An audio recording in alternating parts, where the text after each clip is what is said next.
Tema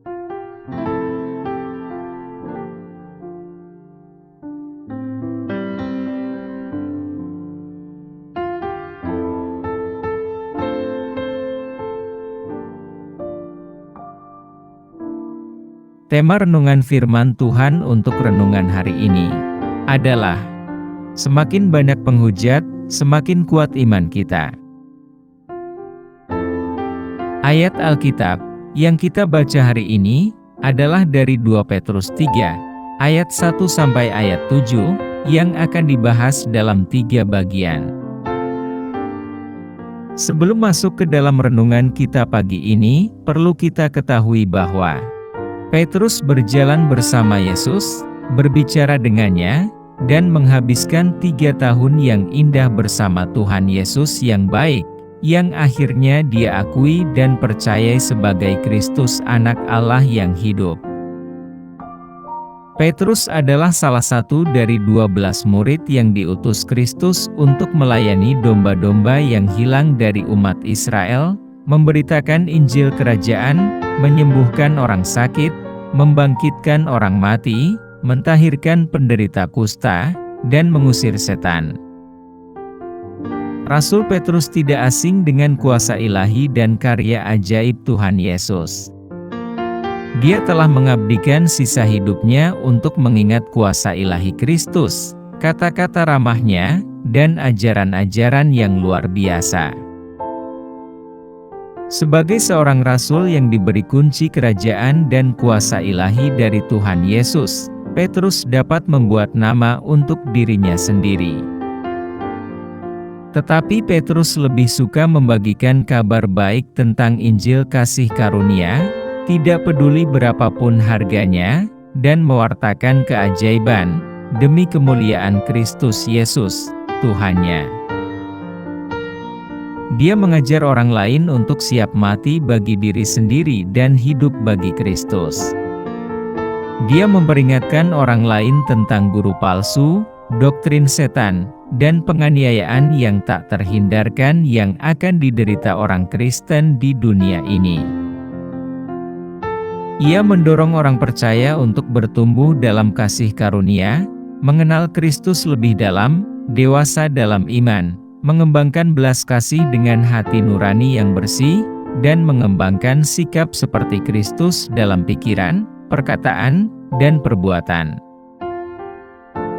Dan melalui surat-suratnya, Petrus mewartakan Injil kasih karunia Allah kepada kita, dimanapun kita berada. Roh Kudus telah memberitahu Petrus bahwa saat kematiannya sudah dekat, dan saat menutup surat terakhirnya, yang menjadi renungan kita hari ini, Petrus kembali menulis sebuah pesan sebagai pengingat, berisi instruksi dan dorongan, untuk selalu menyegarkan pikiran murni kita.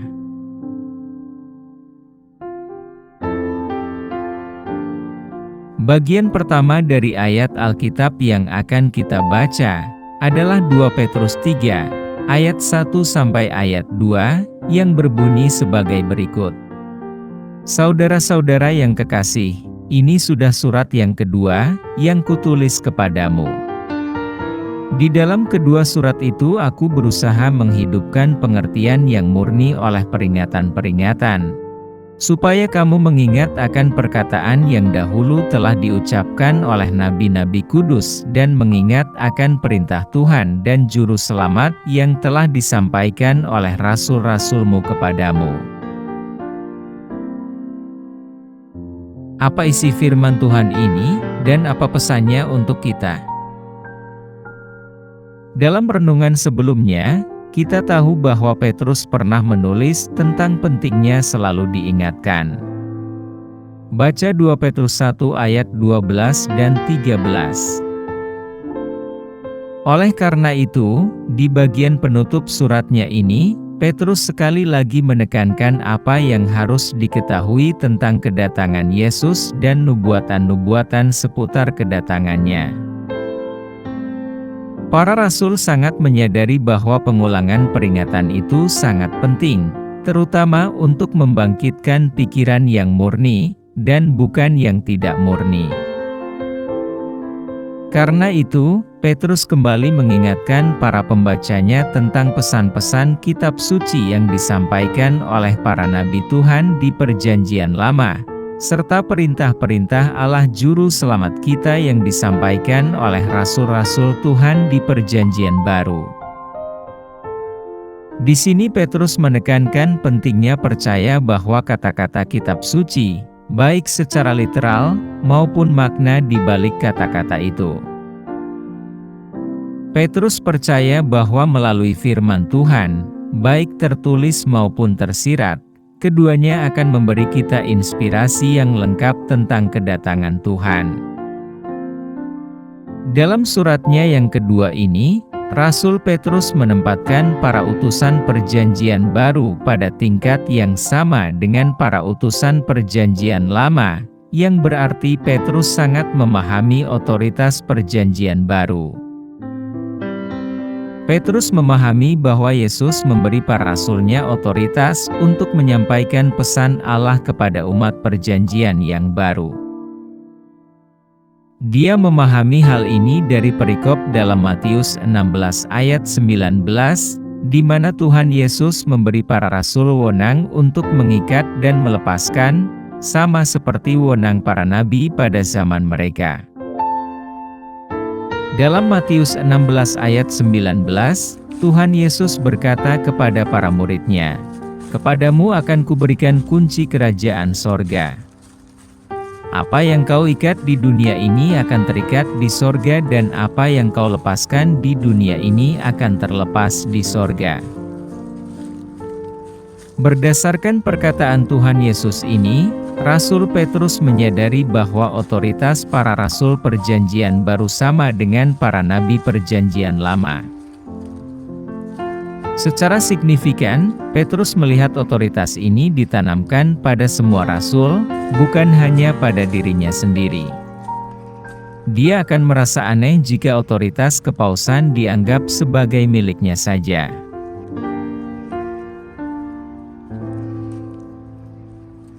Bagian kedua dari ayat Alkitab yang akan kita baca adalah 1 Petrus 3, ayat 3 sampai ayat 4, yang berbunyi sebagai berikut.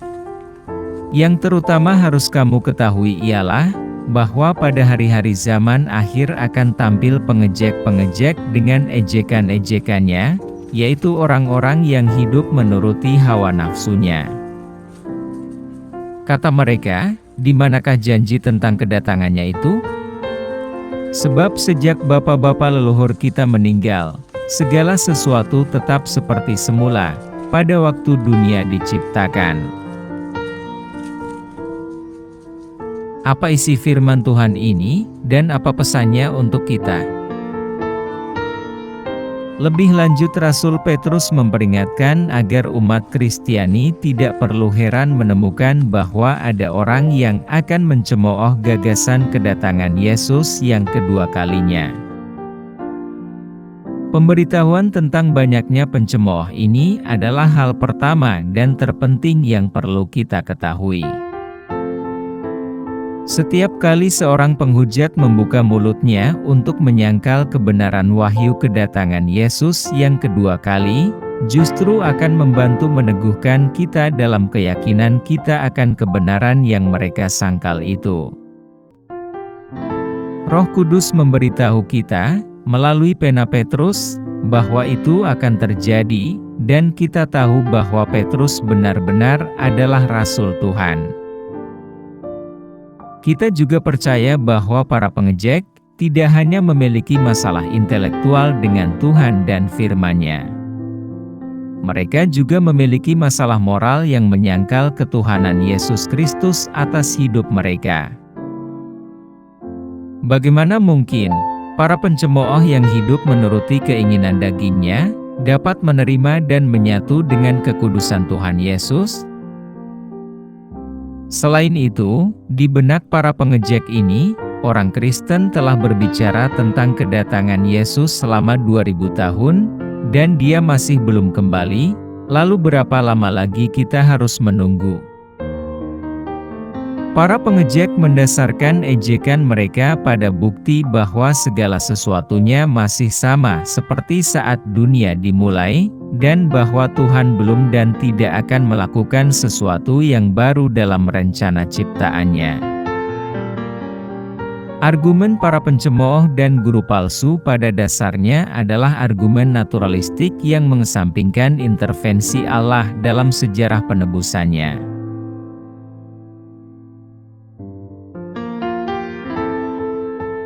Bagian ketiga dari ayat Alkitab yang akan kita baca adalah 1 Petrus 3 ayat 5 sampai ayat 6 yang berbunyi sebagai berikut. Mereka sengaja tidak mau tahu bahwa oleh firman Allah langit telah ada sejak dahulu, dan juga bumi yang berasal dari air dan oleh air. Dan bahwa oleh air itu, bumi yang dahulu telah binasa, dimusnahkan oleh air bah. Tetapi oleh firman itu juga langit dan bumi yang sekarang terpelihara dari api dan disimpan untuk hari penghakiman dan kebinasaan orang-orang fasik. Apa isi firman Tuhan ini, dan apa pesannya untuk kita? Para pengejek ini telah menyalahgunakan belas kasihan dan kesabaran Tuhan. Mereka bersikeras bahwa karena mereka belum pernah melihat penghakiman Tuhan yang meluas, tidak akan pernah ada perubahan apapun. Namun mereka dengan sengaja melupakan ciptaan Tuhan sebelum air bah dan penghakiman yang Tuhan curahkan ke bumi pada zaman Nuh. Iman kita akan penciptaan, termasuk Adam dan Hawa, serta air bah Nuh, sangat penting untuk pemahaman yang benar tentang pekerjaan Tuhan di masa lalu dan sekarang. Menyangkali hal-hal ini akan menggerogoti fondasi iman kita. Sayangnya, saat ini banyak orang Kristen dengan sengaja melupakan sejarah penebusan ini, sehingga menjadikan diri mereka sebagai salah satu pencemooh, setidaknya di dalam hati mereka. Alkitab dengan jelas mengajarkan bahwa pelaku aktif dalam penciptaan adalah firman Allah. Tuhan berfirman dan ciptaan menjadi ada. Dengan menyebut peristiwa air bah tersebut, Petrus ingin mengingatkan kita bahwa keadaan di bumi ini tidak selalu berjalan seperti semulanya. Bumi berbeda ketika Tuhan pertama kali menciptakannya dan kemudian berbeda lagi setelah air bah. Jika sebelum banjir manusia hanya makan biji-bijian dan buah-buahan, buktinya, setelah banjir manusia mulai makan sayur dan daging hewan. Oleh karena itu, tidak seorang pun boleh mencemooh janji Tuhan bahwa Dia tidak akan mengubah bumi ini sekali lagi. Firman Tuhan yang sama yang menciptakan semua materi dan menghakimi dunia dalam banjir, suatu hari akan membawa penghakiman, bukan lagi dengan air, tetapi dengan api ke atas bumi ini. Perhatikan perkataan Tuhan Yesus dalam Matius 24 ayat 37 sampai dengan ayat 39 yang berbunyi, "Sebab sebagaimana halnya pada zaman Nuh, demikian pula halnya kelak pada kedatangan Anak Manusia. Sebab sebagaimana mereka pada zaman sebelum air bah itu makan dan minum, kawin dan mengawinkan, sampai kepada hari Nuh masuk ke dalam bahtera dan mereka tidak tahu akan sesuatu, sebelum air bah itu datang dan melenyapkan mereka semua, demikian pula halnya kelak pada kedatangan Anak Manusia." Pelajaran yang diajarkan air bah ini adalah bahwa dosa tidak akan selamanya luput dari hukuman. Bukankah keadaan sebelum air bah pada zaman Nuh, dan kondisi sebelum penghakiman Tuhan atas Sodom dan Gomora pada zaman Lot, sama dengan kondisi kita sekarang ini? Jika banyak orang telah memilih untuk mengabaikan tentang hukuman ini, semoga kita tidak masuk ke dalam golongan ini, dan menyadari bahwa hari penghukuman Tuhan telah semakin dekat.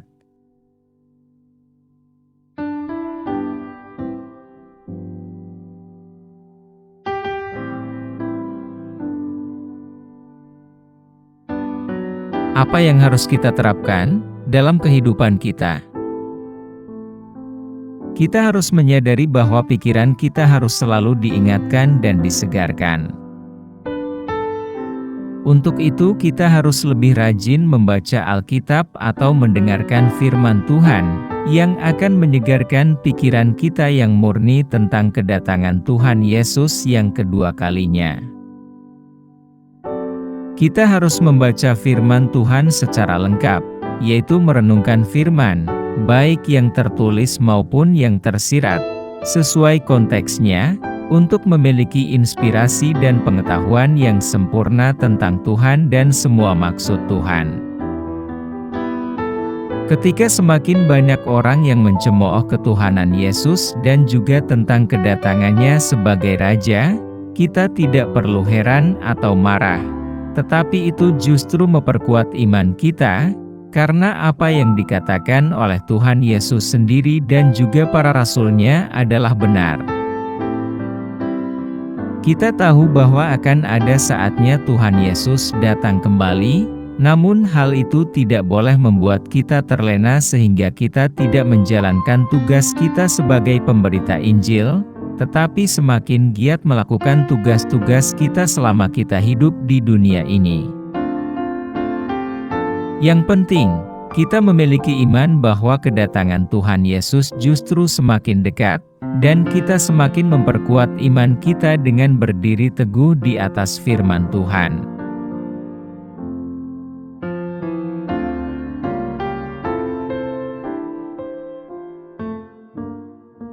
Doa hari ini. Tuhan Yesus, terima kasih atas hikmat dan bimbingan dalam memahami firman Tuhan, yang telah menjadi perisai dan menjadi batu karangku, serta jangkar bagi jiwaku, yang di atasnya kami mengamankan iman kami. Terima kasih karena Engkau telah menggerakkan orang-orang kudus Tuhan, seperti Rasul Petrus, untuk mengajar dan membimbing, serta memperingatkan kami. Kami berdoa agar Engkau selalu mengingatkanku tentang hal-hal yang telah kupelajari dari tulisan para rasul dan nabi Tuhan, dan membimbing kami ke dalam seluruh kebenaran Allah, melalui Kristus Yesus. Dalam nama Tuhan Yesus, kami telah berdoa. Amin. Kiranya Tuhan menguatkan kita, dan kasih karunia Tuhan Yesus menyertai kita.